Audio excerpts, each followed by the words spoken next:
This week, Madonna is releasing Confessions 2, and I wanted to make a video about Confessions on a Dance Floor from 2005 because I think that's her best album, in my opinion.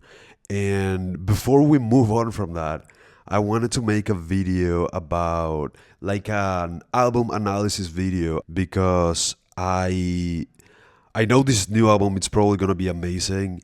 And before we move on to that phase, yeah, I wanted to give my insights about that 2005 Confessions on a Dance Floor album because I think it's worth a deep dive in it. In her new album, Confessions 2, she already dropped amazing singles such as I Feel So Free and Bring Your Love. And I love the messages in these singles, not just the sound, but also the intention behind it. And the single Bring Your Love, not to mention the amazing appearance she made in Coachella this year with Sabrina Carpenter, singing Vogue and Like a Prayer, making a huge comeback. But yeah, I'm liking these two singles a lot, Bring Your Love and I Feel So Free. And I'm sure this new album, Confessions 2, is also gonna be amazing. I love the beginning of I Feel So Free. She starts with, sometimes I like to just hide in the shadows, create a new persona, a different identity. I can be whoever I want to be, create a new persona. Honestly, I wish I could just be like other people and just not care. But out here, on the dance floor, I feel so free. And I love the themes she's bringing already in the beginning of the song. To me, this means doing the work behind the scenes and then reappearing again in the world from this new version of you. And also this freedom from this feeling of being on the dance floor, dancing, this pure self-expression. And just the way she delivers it, it's just... And also the concept for Bring Your Love with Sabrina Carpenter. What are you doing it for? Is it for you? Is it for them? To me, this asks the question, are you creating from self-expression or creating from how are you going to be perceived or from validation and approval? Are you creating from joy and loving what you do or from what you will get out of it financially? Then she also sings, don't try to distract me with numbers. I did it all for love. So yeah, for me this means not doing it for the money, creating something from pure love. Madonna is very open about her Kabbalah studies. In Kabbalah it says that soul comes first and then financial success comes. And to me this single Bring Your Love is talking about the same topic. She's reminding us why she is the queen of pop. And I do appreciate when artists reinvent themselves. Even though she's doing a 2.0 of Confessions on a Dance Floor, she's doing it amazingly. And art doesn't necessarily need to have meaning, but I love it when it does. I love when it goes deeper. And I love that Madonna is, she has been exploring and touching these topics of expansion, consciousness, manifestation, and law of attraction. And today I am going to talk about Confessions on a Dance Floor, this incredible pop, dance, disco, electronic pop masterpiece, which I believe, even though it's a very popular album, I don't think people go deep enough with the lyrics in this album, and I don't think many people appreciate some other songs that are not that popular, but are amazing and have amazing depth in it. To me, the songs in this album are not just catchy and good beats, but also great lyrics and groundbreaking for that time. And we all know Madonna has been talking about spiritual topics for a long time, touching themes of consciousness and religion. She was so ahead of her time. We are talking about 2005. And I have seen interviews of her, how she talks about God and religion, and she had so much wisdom, even back then. And no wonder why she was getting so much hate and backlash. She was shaking up the systems. And I loved that Hollywood was not successful in ruining her.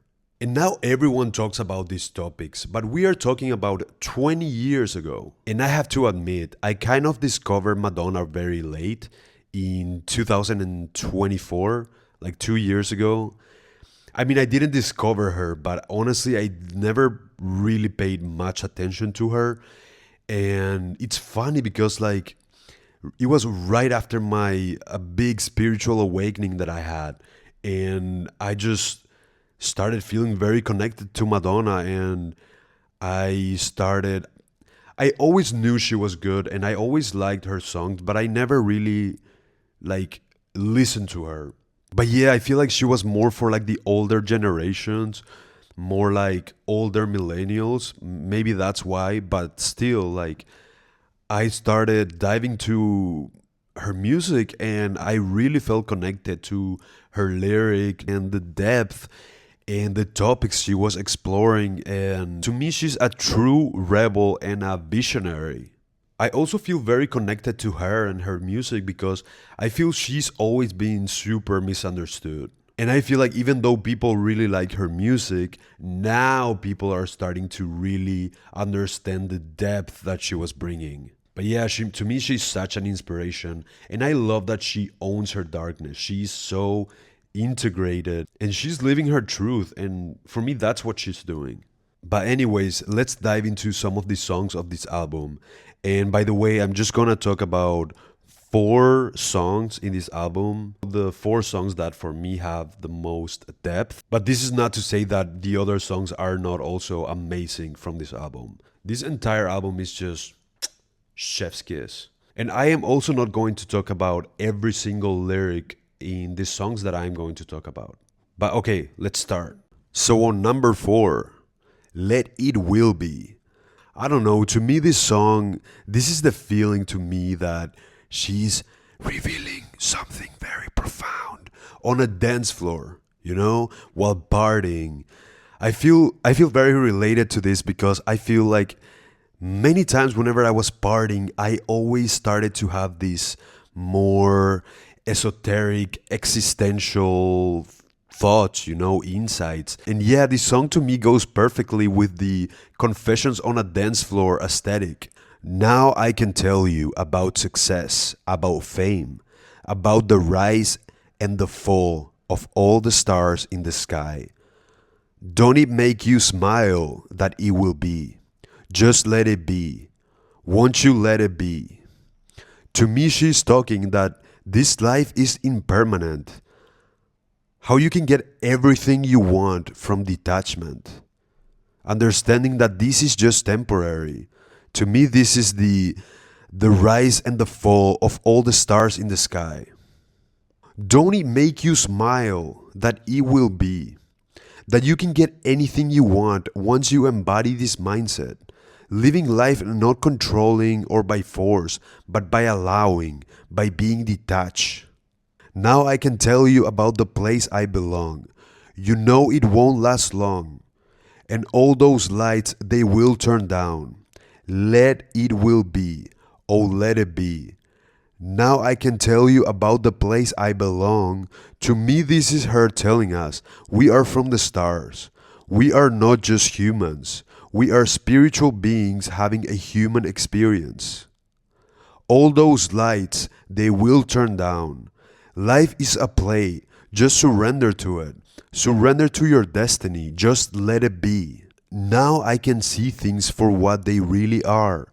I guess I'm not that far. I'm at the point of no return. Just watch me burn. Let it will be. Waking up, seeing the truth, no more illusion. Seeing things and people for exactly who they are. I'm at the point of no return. When one fully surrenders to it, nothing or no one can stop you anymore. Just watch me burn. Let it will be. A lot can come from when you say yes to it, good and bad. But that shouldn't stop you from stepping to your destiny or your highest timeline. She says let it be many times throughout these songs. And to me personally, this is Just you surrendering to your destiny, surrendering to your highest timeline and whatever you need to do and that you feel called to do in this life. Not letting fear of success, fear of visibility, fear of whatever stop you from stepping onto this highest timeline. Just let it be. Keep going and just accept everything that comes in your path. And on number 3, Isaac. I do think this song is just art. The song starts with a traditional Gemini Jewish song.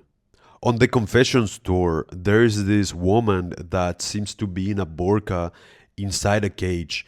And by the way she moves and everything, it looks like she's trying to escape. To me, this also symbolizes being caged, being trapped by the mind. And by the way she moves, it seems like she's in a state of distress, of fear. But later she liberates herself. And I just have to say, to me, it's very bold to do something like this, like Madonna doing something like this in her tour, you know?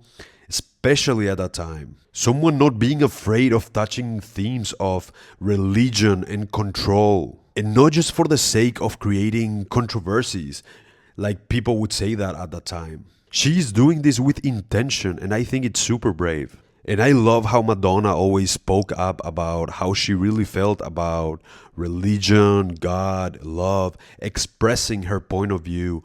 And not just in her art, but in the interviews she had also. And at the time where the consciousness of people were way lower, she really was a trailblazer. She's singing about the concept of heaven on earth, coming back home to yourself. And the main reason why I want to talk about all of this, Madonna and the music and just this artist, is that we are talking about 2005 and about pop music that most people consider it to be very shallow and just commercial. She's bringing the concept that we are not separate from God. In a time where the consciousness of people was way more limited. She's singing the idea that hell and heaven are all just here and that we choose which one we want for our experience. And I come from a very Catholic country, and I just think about some of the adults that have the same age as Madonna and how they were in such different level of consciousness at the time. And following religion can separate God from yourself, creating this separation. Catholics naming themselves evil or sinners and separating them from God. And not realizing that they have direct access to God, that they don't have to go to a priest or someone else for that connection.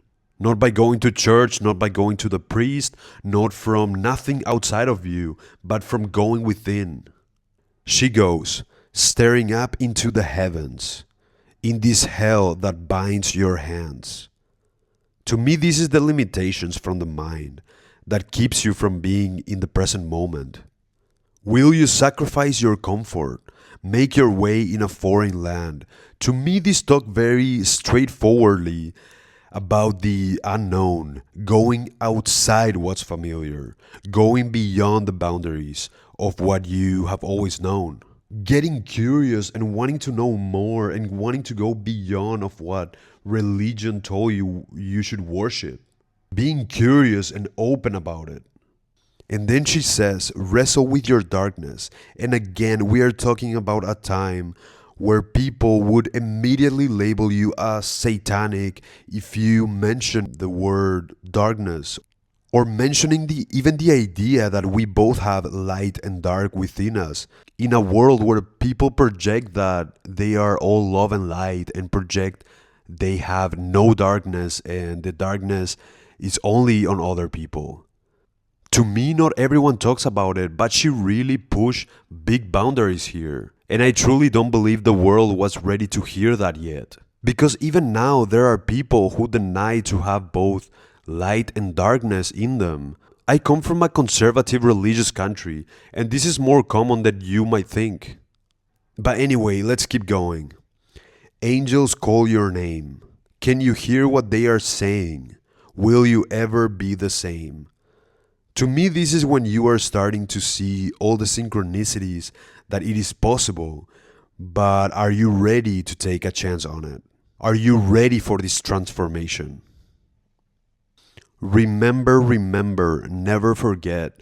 All of your life has all been a test. You will find the gate that's open, even though your spirit's broken. Open up your heart and cause my lips to speak. Bring the heaven and the stars down to earth for me. Heaven not being an inaccessible place, bringing heaven from within, coming back home to yourself. In the song, we hear the word gate twice. You will find the gate that's open, and the gates of heaven are always opened at the end of the part of the song when the guy is speaking in Kabbalah in the Soha. This to me is manifesting our blessings, co creation. Verse 44 of the Zohar, to open the gates of light and manifestations in our life.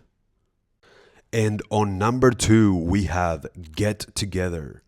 Okay, so this song to me competes with the first one that I'm going to share next as my favorite Madonna song. Both this one and the next song are just perfect. The lyrics, the sound, just like the energy she brings, it's 10 out of 10. This song, Get Together, brings the concept that life is an illusion, that it's all you. Do you believe in love at first sight? It's all an illusion. I don't care. When we start to become more aware of ourselves and of this reality, we understand that we only attract according to our own vibration. That's it. As we elevate, we keep attracting different people.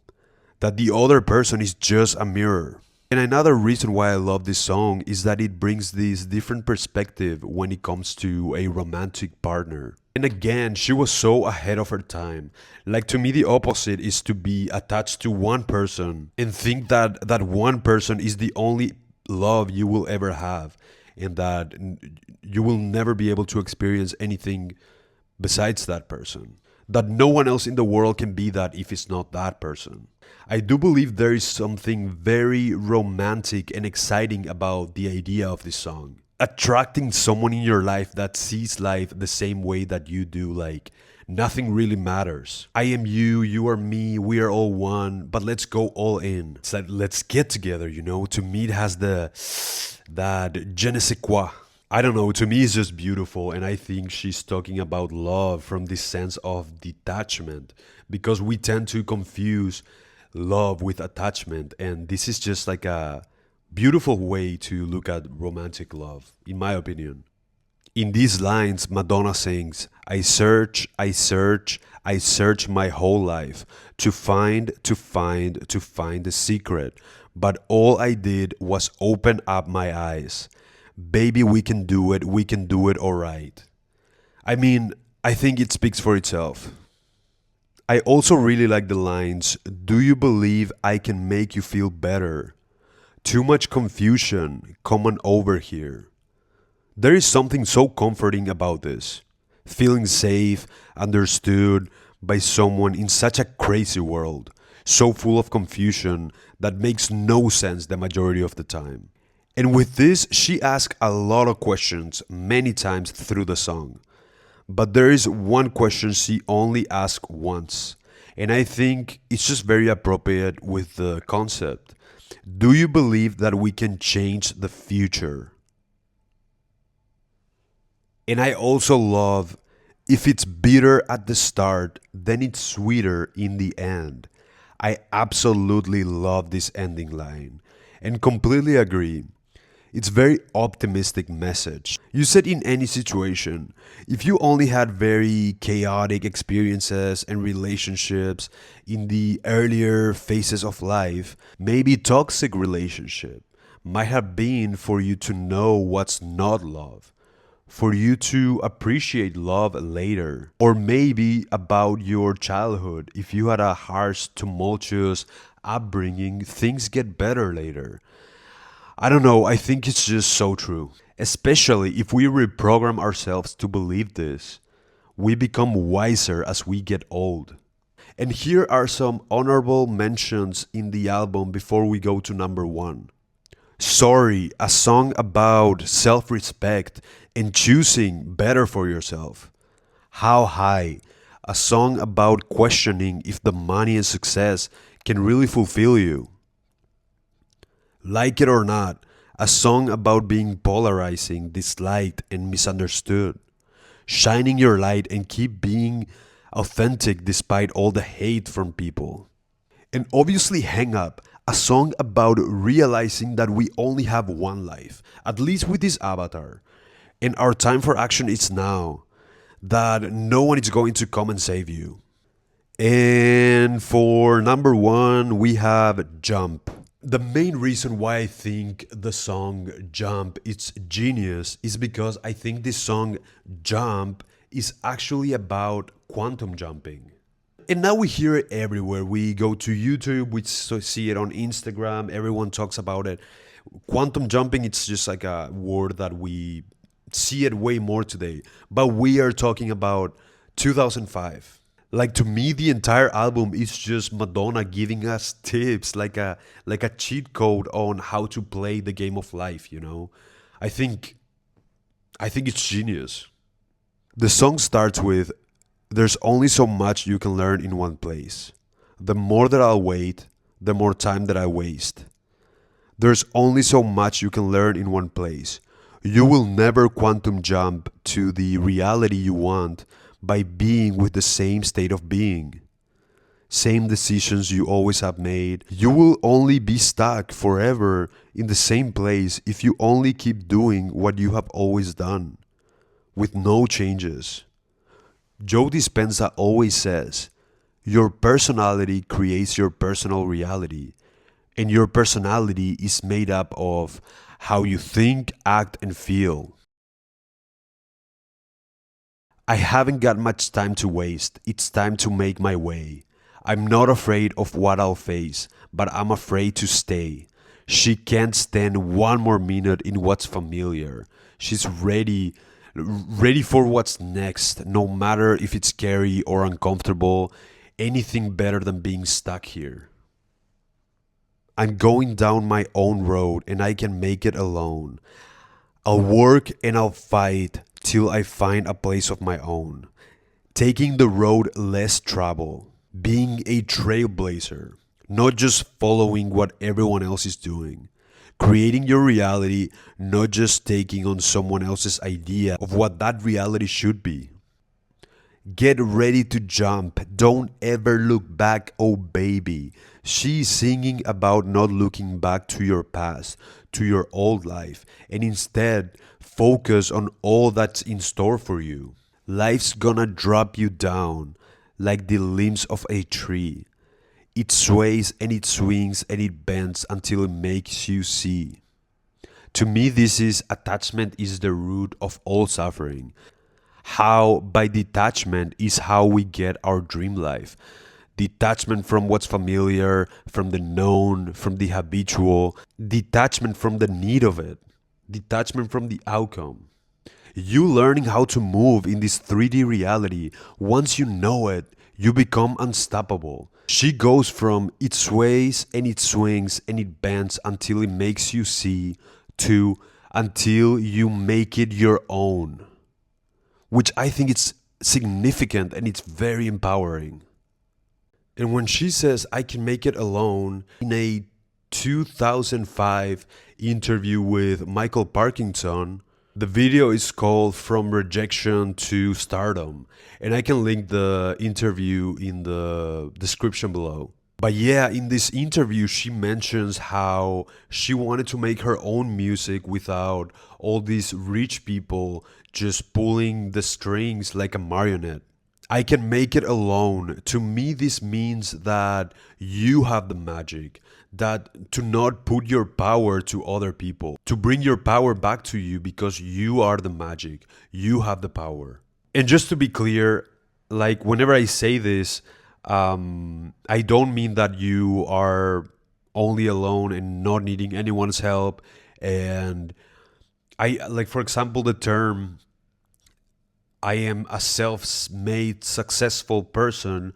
To me, no one is self-made. We all need from each other. Like if you get something, it's like someone give you that opportunity. We all depend on each other. We're all interconnected. It's not just you are successful 100% just from you. And I just wanted to clarify that. But yeah, how I interpret the I can make it alone is that you have the magic, you know? Don't put that power into that job, like you have the magic. And there is also a part of me that I can make it alone that sounds to me, because again, I said that to me, she talks about in the entire album a lot about quantum jumping and just stepping into your highest timeline, you know? And this part, I can make it alone. I also interpreted that when you level up, a lot of people around you actually don't want you to level up. That saying, it's lonely at the top. But it was lonely at the bottom either way, so you were not aware of it. That's just my opinion. Whenever I describe this about you can make it alone, just to clarify, I'm not saying that you are just by yourself and you can reach your goals, you know? But as you keep elevating, there's gonna be aligned people that are gonna come to your past, you know? Like more aligned, that are going to assist you with your purpose, but not to fall in the trap of shaking hands with the wrong people. Those that don't really care about your talent, and the only thing that they care about is the money behind it. And if you have ever overlooked the songs now, yeah, I truly believe that whenever she says jump, she's talking about quantum jump. And I don't know, this song to me makes you feel so good and so energized. Shout out to Madonna. And take that jump to that new reality. And not just this song, but also Get Together and Isaac. All these songs were so ahead of their time. I do believe that there are some artists that the world just takes some time to catch up to their genius. And yeah, I've seen so many interviews of Madonna and how people used to treat her, and I think it's so inspiring that she kept going, you know? And this album, Confessions on a Dance Floor, it's just so cohesive, you know? All these songs, like, if we talk about quantum jumping, she explored these themes in Jump, in Let It Will Be, in Isaac. They're all interconnected. And knowing that she was studying the Kabbalah, it's like, psst, here are some secrets for success and greatness, you know? Truly, she is sharing wisdom with us. And again, this is just my own interpretation of this album. And I love analyzing and dissecting songs and movies. I just think seeing art from different perspectives and finding hidden meaning behind it. Let me know in the comments if you have other insights or perspectives about this album or just Madonna in general. I would love to hear. And yeah, consider to like and subscribe for more. We'd love to have you around, and keep it up. Peace.